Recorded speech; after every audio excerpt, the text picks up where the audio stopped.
I think before we won this money with Slice of Pie, like we're doing probably like maybe, I'd say like 3 gigs a month for like, for maybe a year. And like for all that hard work to kind of pay off, like it's nice to actually kind of be where we want it to be. We've got a huge fan base. We're signed to a lovely label that lets us have complete artistic control over all our albums. That's the thing, it's not a label. We're not controlled into releasing something that they want us to release. We release whatever we want to do. Just to pass the time, I get a job like mine. Or maybe drive a bus. I check the tickets and be one of us. But there is no evidence of you. Oh no. The music industry has been extraordinarily well disintermediated, to use a piece of horrible jargon. Yeah, is it so far-fetched to think that other industries will follow? I think we get talked about, so I think in the sort of corridors of power we get talked about, and they therefore think, well, hang on a minute, this could be quite interesting. So if this grew to a multiple of its current size, then actually it's quite a threat.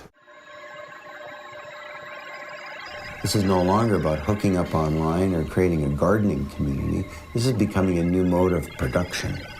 And it's beginning to fundamentally change the way that we orchestrate capability in society, the way that we innovate and create goods and services. And the corporation is going through, I think, the biggest change in a century. I think the losers will be the people who say, I'll always make better decisions. The winners will be the ones that are more open-minded and understand that the world is changing and the internet is a huge opportunity to make things better. It shouldn't always be looked at as a threat.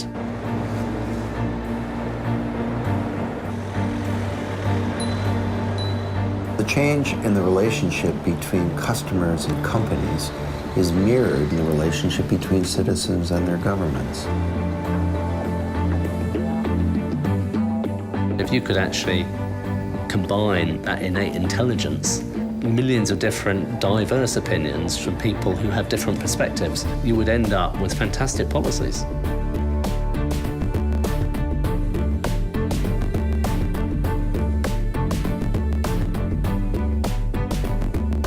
They go from incompetence to complacency, and there are questions about his integrity. Aren't people rightly asking now, is this man simply not cut out for the job? Prime Minister. Our party that brought in legislation in 2000 to restrict foreign donors. Right now, the whole model of policy development and arguably of democracy is a broadcast model. It goes like this: I'm a politician, listen to my advertisements and debates, then go and vote for me, and then I'm going to broadcast to you for 4 years, and then we get to do it all over again. You vote, I rule. Government in Britain is based on the party system. And although the elector marks his cross against the name of an individual, he is in fact casting a vote in support of a party program. This model is inappropriate for the 21st century. Thank you, Mr. Speaker. I'm not talking about people lobbying government or outside parties influencing government. I'm talking about, in some ways, unbundling and reconstituting what is a government. I think there's a great potential for decision-making to start actually on a ground level, on a far less grand stage than Parliament deciding about immigration laws, but actually about really participatory budgeting.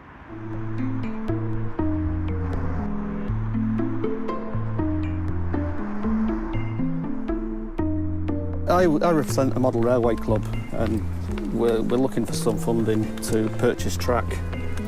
And this event, they've got £20,000 up for grabs, and the community decide where the money goes.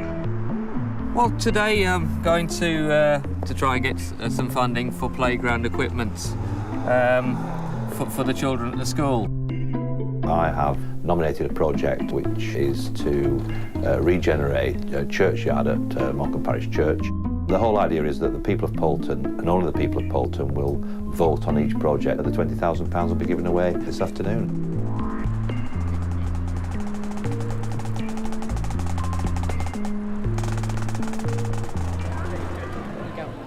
Good afternoon, everybody. We're going to start proceedings in 5 minutes. Each group is going to have a 3-minute presentation, and we are going to have to keep it very strictly to 3 minutes. Let's start off then. We have David from Morecambe Parish Church. We know that people's perception that they can participate in decision-making is a key driver, has a direct correlation with levels of trust and satisfaction. I therefore commend this project to you and ask for your vote this afternoon. Now, we know that both trust and satisfaction are taking a bit of a dive in the public sector at the moment, so actually there does seem to be a correlation between the sense that people can influence decisions and trust and satisfaction. Doesn't necessarily mean that they do, but it's that sense that they can. I'd like to hand you over now to Ebony, who'd like to speak. Hi, my name is Ebony. We would like you to give us a grant for £2,000. So in order for us to continue, please support our bid. Thank you. Hello, I am Dean Harrison. And there's Jack Lord. When you do it in public and when other people know it's your reputation on the line, right? I can give my mate 10 out of 10 for his little project, but in fact, this business about making the hospital work better in the town I live in, Evacuation. like I've actually got to pay some attention to that. To support our older residents. Once you deliver something that actually allows people to make a decision, it's incredible how compelling it is, how willing people are to participate in these things, because they are exciting. Thank you very much for this. Thanks very much. That's why people are less engaged in politics in the representative sense, but they're much more engaged in politics in a personal sense in terms of the power that they feel to affect their community, the world around them. I think that's steadily increasing as their trust in representative politicians is steadily decreasing.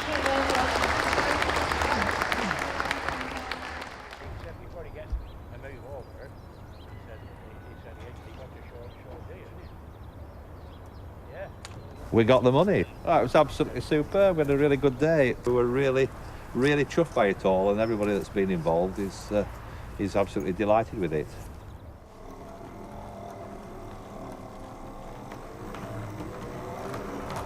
Right, guys. Yesterday, Jack and I went. As you know, we went to the In Your Hands. It was unsuccessful. We didn't get enough votes. I mean, although we weren't successful at that time. I mean, it opened my eyes up to how many other different organisations, were in the area. But at least the people are making a decision. Yeah, for the community, it was a good idea. I don't think the money was spent on anything that didn't deserve it. So. Is this the first one? This is the first one, yeah. Yeah. Right. It's the first time I'd heard of it. I'd never heard of it before. Right. So we know better next time. If there's another event like that, we know better. Right. It was a learning curve. You don't have to get your way to feel enfranchised. What actually comes of giving people responsibility for decision making is they really care about the decisions of the minorities within a group, and that people are very willing to compromise, and that compromise is easily achievable once everybody's cards are on the table and people can really understand the viewpoints at work. Democracy is a lot more than majority rule on a nightly basis. The technology is becoming possible for millions of people to have a conversation. The assumption that people will be included is spreading so widely and so deeply. That, I think, is going to be a big driver of governmental change. It's not just when it becomes an option for the people in elected office, but also an expectation of their constituents. It's just that now we have, a mass consumer technology that supports this, and so we're only now beginning to discover what we can do with it.